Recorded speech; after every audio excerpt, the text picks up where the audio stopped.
Saan daw siya pupunta?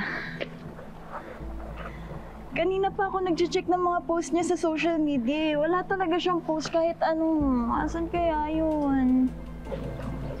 Alam mo, obsessed ka na kay Ralph. Of course not.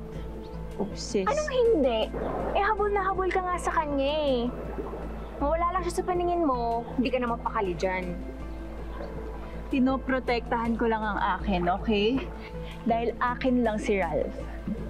Eh, wala naman kayong commitment, di ba? Hindi ka niya girlfriend. Hindi rin naman kayo nagde-date. Eh, halos hindi ka na nga niya pinapansin eh. Aminin mo na, mahal mo si Ralph. At ayaw mo lang na ikaw yung unang magsabi sa kanya na hindi mutual yung feelings mo. Naguguluhan lang yun. At saka, nagre-rebelde siya ngayon sa mommy niya eh.